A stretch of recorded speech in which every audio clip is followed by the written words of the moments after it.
हम देव से देश और राम से राष्ट्र के जीवन मंत्र लेकर के चले हैं, अपना कर्तव्य निभाते चलते हैं। और इसलिए हम देखते हैं, बड़ा छोटा कैसा भी काम हो, कोई भी कार्य क्षेत्र हो, सीमावर्ती गांव हो, पहाड़ी क्षेत्र हो, वन क्षेत्र हो, संघ के स्वयंसेवक निस्वार्थ भाव से कार्य करते रहते हैं। कहीं कोई वनवासी कल्याण आश्रम के कामों को उसको अपना ध्येय बना करके जुटा हुआ है, कहीं कोई एकल विद्यालय के माध्यम से आदिवासी बच्चों को पढ़ा रहा है, कहीं कोई सांस्कृतिक जागरण के मिशन में लगा हुआ है, कहीं कोई सेवा भारती से जुड़कर गरीबों वंचितों की सेवा कर रहा है। अभी हमने प्रयाग में महाकुंभ में देखा, वहां नेत्र कुंभ में कैसे स्वयंसेवकों ने लाखों लोगों की मदद की।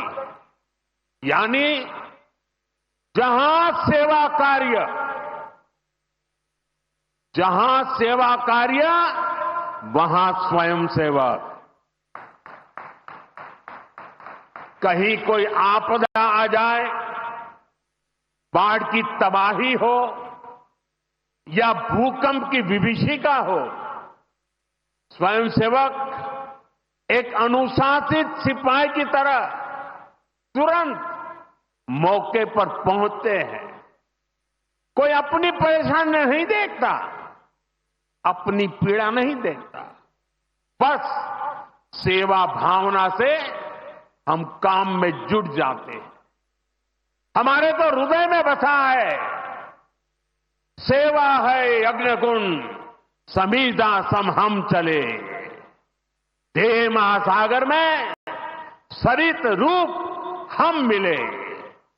साथियों, एक बार एक इंटरव्यू में परमपूज्य गुरु जी से पूछा गया कि वो संघ को सर्वव्यापी क्यों कहते हैं। गुरु जी का उत्तर बहुत ही प्रेरणादायी था। उन्होंने संघ की तुलना प्रकाश से की थी, उजाले से की थी। उन्होंने कहा कि प्रकाश सर्वव्यापी होता है, वो खुद ही अकेले सारे कार्य भले न करे, लेकिन अंधेरे को दूर करके वो दूसरों को कार्य करने का रास्ता दिखा देता है। गुरुजी की ये सीख हमारे लिए जीवन मंत्र है। हमें प्रकाश बनकर अंधेरा दूर करना है, बाधाएं मिटानी है, रास्ता बनाना है। उस भाव को हम जीवन भर सुनते रहें। हर कोई कम अधिक मात्रा में जीने का प्रयास करता रहा। मैं नहीं, तुम, अहम नहीं, वयम, इदम राष्ट्राय, इदम न मम। साथियों, जब प्रयासों के दौरान जब मैं नहीं, हम का ध्यान होता है, जब राष्ट्र प्रथम की भावना सर्वोपरि होती है, जब नीतियों में, निर्णयों में देश के लोगों का हित ही सबसे बड़ा होता है, तो सर्वत्र उसका प्रभाव भी और प्रकाश भी नजर आता है। विकसित भारत के लिए सबसे जरूरी है कि हम उन बेड़ियों को तोड़े जिनमें देश उलझा हुआ था। आज हम देख रहे हैं भारत कैसे गुलामी की मानसिकता को छोड़कर आगे बढ़ रहा है। गुलामी की निशानियों को जिस हीन भावना में 70 वर्षों से डोया जा रहा था, उनकी जगह अब राष्ट्रीय गौरव के नए अध्याय लिखे जा रहे हैं। वो अंग्रेजी कानून जिन्हें भारत के लोगों को नीचा दिखाने के लिए बनाया गया था, देश ने उन्हें बदल दिया है। गुलामी की सोच से बनी श्री गुलाबराव महाराज जी का स्मरण भी होना स्वाभाविक है। उन्हें प्रज्ञाचक्षु कहा जाता था। बहुत कम आयु में ही उनको आंखों से दिखाई देना बंद हो गया था, लेकिन फिर भी उन्होंने अनेकों पुस्तकें लिखी थी। और अब कोई भी पूछ सकता है कि जब आंखों से दिखाई नहीं देता है तो उसके बावजूद भी कोई इतने ग्रंथ कैसे लिख सकता था?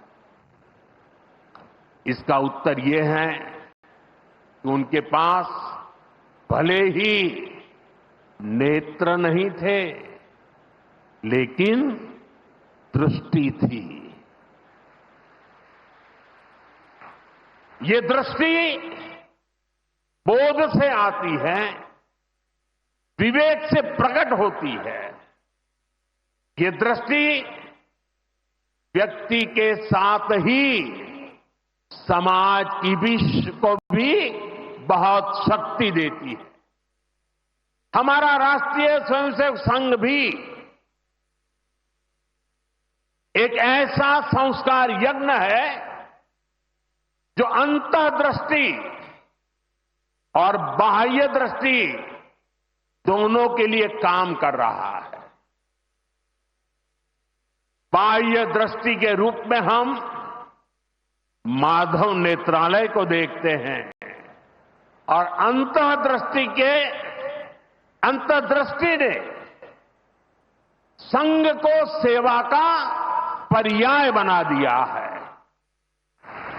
साथियों, हमारे यहां कहा गया है, परोपकाराय फलंति वृक्षाः, परोपकाराय वहन्ति नद्यः, परोपकाराय दुहन्ति गावः, परोपकारार्थमिदं शरीरम। हमारा शरीर परोपकार के लिए ही है, सेवा के लिए ही है।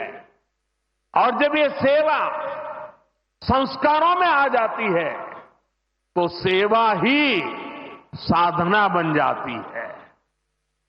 यही साधना तो हर एक स्वयंसेवक के जीवन की प्राणवायु होती है।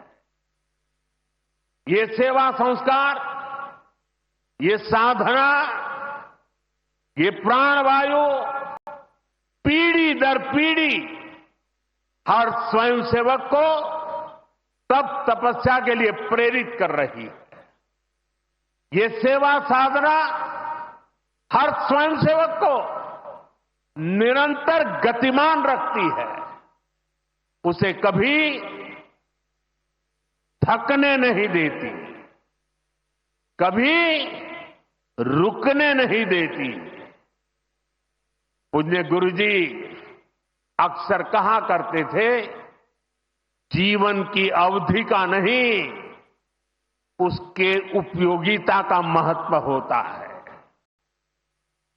हम देव से देश और राम से राष्ट्र के जीवन मंत्र लेकर के चले हैं, अपना कर्तव्य निभाते चलते हैं।